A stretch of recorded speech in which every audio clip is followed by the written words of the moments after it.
MSI, Asus, Gapet. Ya, ketiga brand besar ini ya saling kolaborasi ya. Ya, saling persaingan bukan kolaborasi. Kolaborasi. Boleh bisa dikan nggak?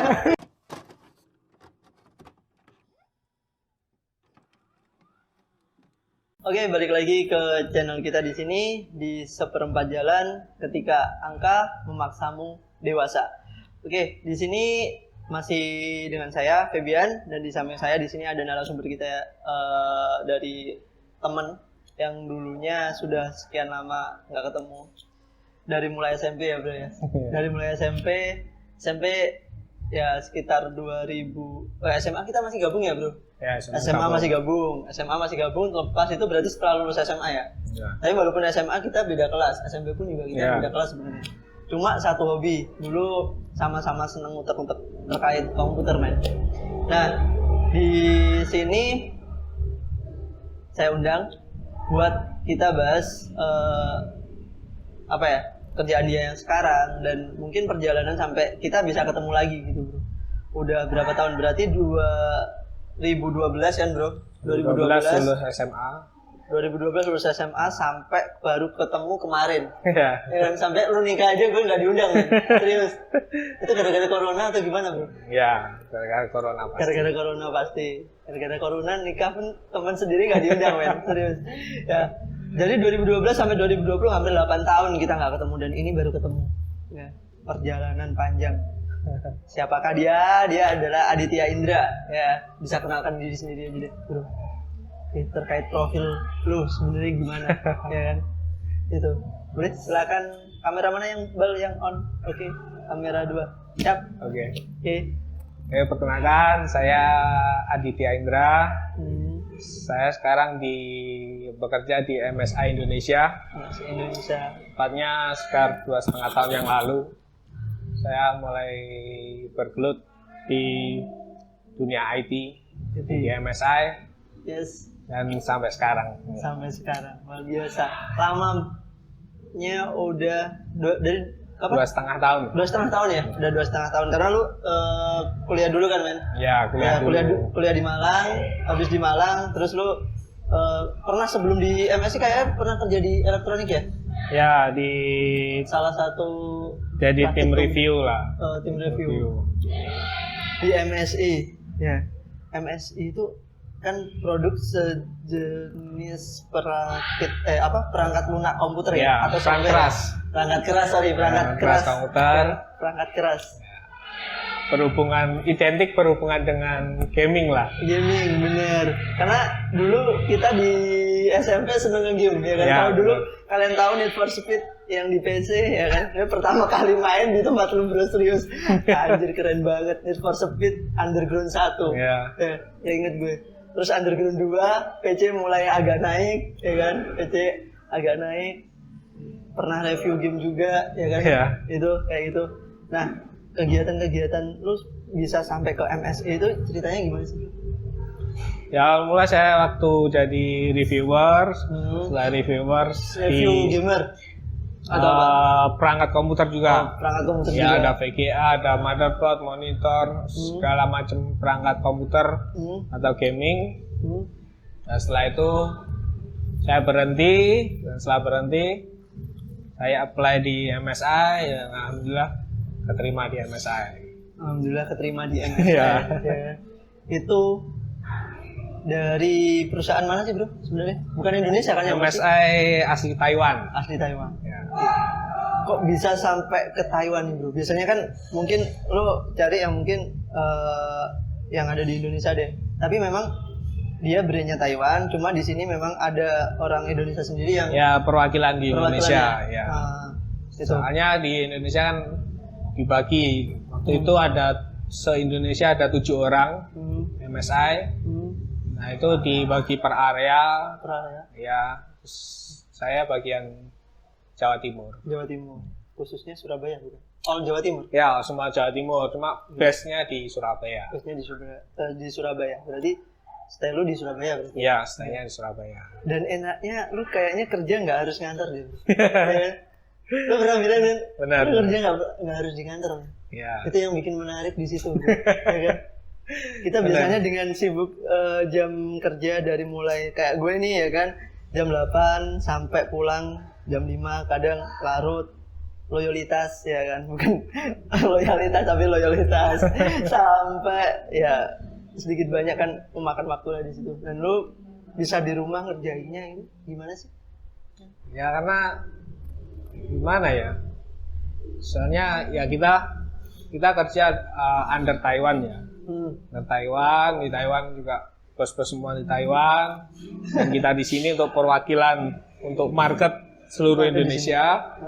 Dan saya kan ke bagian Jawa Timur, nah otomatis ya saya kerjanya muter-muter, berjalan-jalan keliling. Jalan-jalan. Ya. Sambil kerja sambil apa namanya refreshing juga sih. Iya benar. Cuma nggak harus di kantor, nggak harus ada laptop di kantor. Nah, kita jalan-jalan. Gila. Nah di MSI sendiri ya kan, itu lo bisa sampai masuk di situ itu awalnya gimana? Aku ngenanya nih ya kan, perusahaan Taiwan yang mungkin dia itu bukan mungkin sih karena apa namanya, dia nggak mungkin kan langsung rekrut ke Indonesia gitu. Iya benar. Gitu. Gimana lo bisa masuk di situ dan jadi brand ambassadornya men? Ya susah loh itu. Awalnya ya saya pasti apa namanya ya, kayak di dunia IT kan awalnya sudah masuk waktu reviewer itu udah tahu barang-barang dan lain-lain. Saatnya ya otomatis saya kan tahu berbagai macam hardware. Saya memahami IT dan akhirnya waktu itu di Job Street ada lowongan di MSI Indonesia. Saya apply di situ.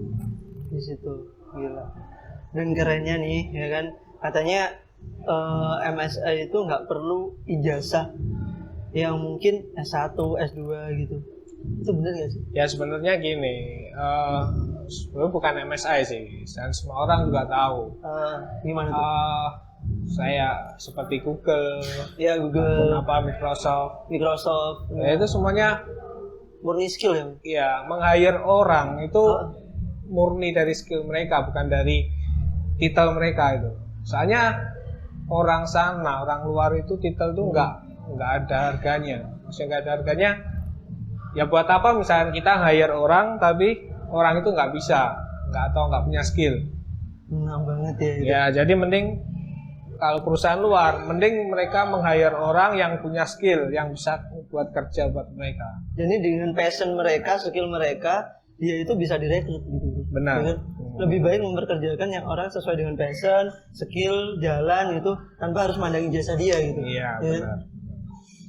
Nah itu kayak nampar banget sama PT-PT atau pekerjaan-pekerjaan lowongan kerja yang ada di Indonesia, man. Yang di Indonesia itu mungkin selalu fokus pada persyaratan atau kriteria yang sangat struktural gitu ya kan, yang harus ijazahnya ini, yang harus tinggi badannya sekian, yang harus itu, karena mereka mementingkan itu semua untuk masuk gitu, tanpa mereka itu tahu skillnya mereka dulu gitu. Benar. Nah beratnya di Indonesia kerjaan kan seperti itu. Tapi untuk kita mengacu pada langsung dia punya skill seperti ini gimana kan? Kita juga perlu ijazah mereka gitu.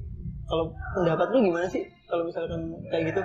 Karena di sini tuh terus ngacunya pada lu lulusan apa gitu. Terus pengalaman kerja lu sebelumnya gimana gitu. Kadang yang sudah lulusan grade aja ya kan, mungkin dia udah ibarat sarjana S1, S2 apa ya kan. Tapi dia masih ditanya lagi nih, ya kan. Pengalaman lu sebelumnya apa gitu. Dan di situ nyantol lagi gitu. Banyak sekali persyaratan dan prosedur yang harus mereka lewati gitu. Dan mungkin sekarang apalagi corona ya kan, loker semakin susah, tapi lulusan semakin banyak gitu. Dan bener lu kalau misalkan mau nyiptain usaha. Ya, soalnya gimana ya, kayak perusahaan di Indonesia itu terlalu banyak kriteria yang harus dilewati pada waktu mau apply ke sebuah perusahaan. Bener. Dan ya selain kriteria itu sebenarnya ya di balik itu pasti perusahaan ada namanya politik lah. Mungkin. Iya. Mungkin saya nggak jawab. Banyak besar nih. Sebagian besar ada pasti politiknya. Jadi cuma berdasarkan titel, tapi ada sesuatu di balik itu. Dan yang berkompeten, yang punya skill itu malah nggak bisa lolos, nggak bisa masuk atau karena, malah itu nggak usah. Salah pada kriteria sebelumnya. Ya, gitu. Dan ada lagi juga yang kalau semisal orang yang pintar ini masuk ke perusahaan itu, atasannya bisa takut sama orang ini. Itu juga ada juga. Bisa jadi kayak gitu ya? Bisa. Gitu.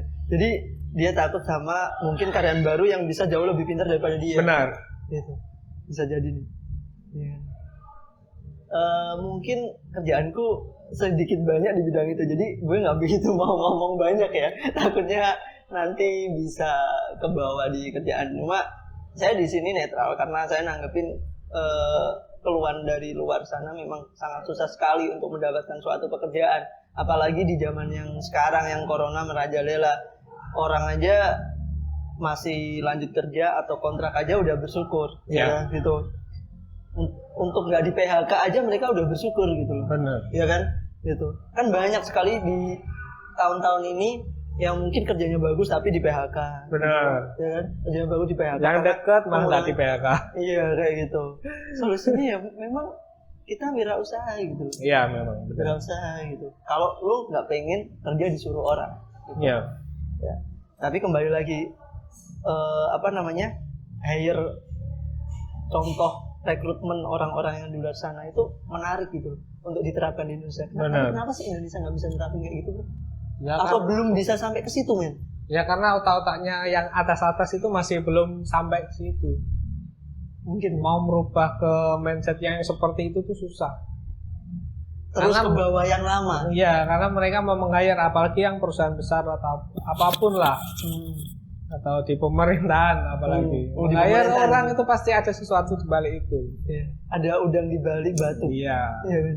Kalau semisal kayak kebanyakan malah yang jalan itu kayak software house ataupun ya orang-orang yang membuat perusahaan kecil sendiri.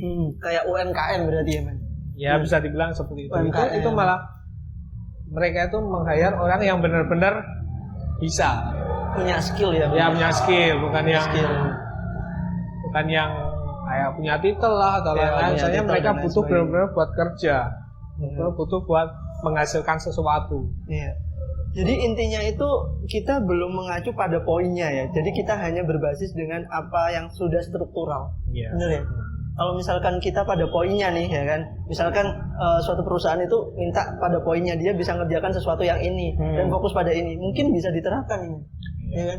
Karena hanya kita terstruktural dan banyak sekali yang tidak sesuai passionnya. Iya. Itu. Benar. Ya. Dulu gue juga di informatika kan, ya kan, dan juga seneng komputer. Pada akhirnya sekarang nggak di situ, gitu loh.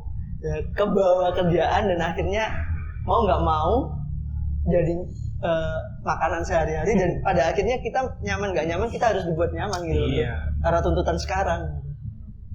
Selagi belum ada sesuatu usaha yang mungkin jelas dan menghasilkan sama atau lebih, jangan sampai kita loncat dulu sih. Kalau dari aku sih sekarang gitu. Karena masa-masa pandemi ini masa-masa perekonomian yang sangat sulit banget gitu.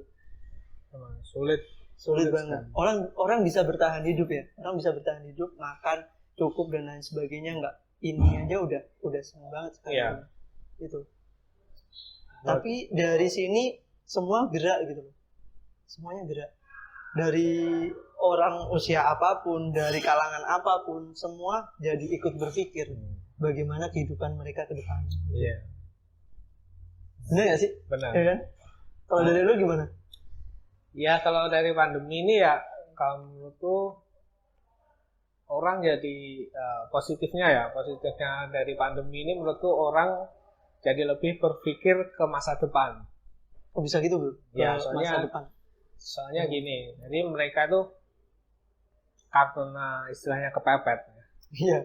Kepepet, nggak punya uang, gini-gini, akhirnya mereka tuh otomatis mempelajari hal yang semestinya pasti baru, hal yang semestinya datangnya setahun atau 2 tahun ke depan, tapi mereka karena mereka fokus, mereka berpikir, akhirnya hal tersebut datang duluan sekarang. Jadi benar-benar hal sesuatu itu nggak menunggu yang nanti. Sekarang ya contohnya sekarang ya semua udah tahu kayak market online, marketplace yang begitu besar, begitu besar. Sebenarnya kayak misal contoh misal kayak untuk ibu-ibu rumah tangga atau apapun sebelum pandemi mungkin belum begitu mengenal. Ya tahu, cuma belum begitu menang. Tapi karena pandemi ini akhirnya mereka otomatis mau berpikir itu karena tidak bisa belanja, mereka langsung belajar terpaksa online. Ya akhirnya sebenarnya yang itu mereka pelajari 1 tahun, 2 tahun ke depan mereka langsung belajar sekarang. Itu contoh yang paling simpel. Oke, jadi kena poinnya nih. Jadi merchandise sekarang yang harus beli langsung, yang dulu bisa langsung ke pasar atau apa, sekarang kan bisa lewat online semua. Dan orang-orang yang dulunya gaptek atau nggak mau belajar teknologi tersebut, mau nggak mau sekarang kan harus seperti itu. Karena kalau misalkan mereka keluar rumah atau apa kan takutnya ya kena corona, terus kemudian ada banyak hal lah yang dikhawatirkan gitu bro, ya kan? Jadi mau nggak mau mereka ngikutin zaman sekarang. Dan jadi naiknya marketplace ya di tahun-tahun ini berarti kayak kurir barang. Ya sebenarnya udah lama, cuma di sini orang-orang yang belum tahu jadi tahu gitu. Ya karena pandemi ini. Jadi itu kayak sesuatu hal yang 1-2 tahun ke depan yang akan datang, tapi sekarang bisa datang duluan. Luar biasa. Efek-efek pandemi yang mungkin kita pandang di segi positifnya, bro. Segi positifnya. Ya. Jadi orang semua berpikir gimana ngadepin ini semua, keluar dari zona nyamannya pada itu. Otomatis keluar dari zona nyaman. Soalnya mereka kalau tetap di sini di mereka nggak bisa gerak gitu. Akhirnya mereka fokus gimana caranya akhirnya semua pasti langsung gerak. Benar. Oke. Poinnya itu sahabat seperempat jalan. Jadi memang pandemi mengubah pola pikir semua orang.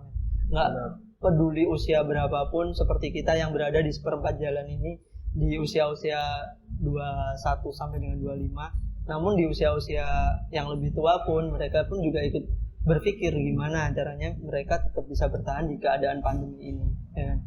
Tapi ini tadi dari MSI bisa ke pandemi itu gimana sih lagi? Lanjut balik lagi ke MSI deh, ya kan? Oke, ini kayaknya Iqbal nih mau pesen PC ya, yang nantinya buat editor kita ya bro ya. Ini tapi pasti. Ya nanti kita bilang ownernya nggak ikut syuting hari ini. Oke. Spek apa sih yang speknya banyak sih. Tak lihat itu tadi. Gue sempet sebelum kita ngobrolin tadi gue sempet buka beberapa produknya MSI bro. Laptopnya aja harganya lumayan kan. Anjir. Itu laptop buat gamer semua kan. Ya kalau kita sebenarnya kalau untuk laptop untuk laptop fokusnya MSI itu di content creator sama gamer. Jadi untuk konsumer yang biasa yang buat kantor yang untuk biasa atau ketik-ketik biasa, ya bisa dibilang overkill. Ya. Karena kita over budget berarti ya, terlalu besar. Kalau over budget bukan. Overkill itu maksudnya gimana? Untuk spesifikasi untuk mereka yang kayak kantor dan lain itu terlalu besar. Ketinggian spek. Tapi kalau untuk content creator atau untuk gaming itu udah masuk. Soalnya kita masuknya itu di pasar itu. Start paling rendah untuk laptop itu di gaming dan content creator. Oke, ini sahabat seperempat jalan. Jadi kalau misalkan kalian lagi jalan di content creator atau di desain grafis, editor video dan lain sebagainya, kalau ingin hasilnya baik dan kalian nggak mungkin lemot ya mungkin ya. Intinya lemot di speknya, kalian bisa deh koordinasi. Nanti link Instagramnya si teman saya ini akan saya share di video ini kok. Jadi kalau misalkan mau pesen produknya ya, karena teman saya ini juga di MSI bagian brand ambassador, jadi kalian bisa tanya-tanya langsung, konsultasi, Kak gimana kalau misalkan saya pengen spek seperti ini, nanti dia pasti akan jawab gitu loh ya. Asalkan kalian juga beli gitu ya kan, bener gak sih? Jadi konsultan itu tapi barang lo gak dibeli kan anjir gitu loh ya kan. Enggak, jadi tanya dulu gak masalah. Jadi nanti kalau misalkan kalian udah punya apa namanya rezeki lebih, dana lebih, kalian bisa apa namanya pesan ya di teman saya nih, pasti ada kortingan aja ya, kortingan ya. Sebenarnya ya awalnya cuma iseng-iseng aja, cuma ya Anjir, iseng-iseng. kalau kalian udah hobi pasti suatu hal pasti kalian beli, entah itu apapun lah. Apapun.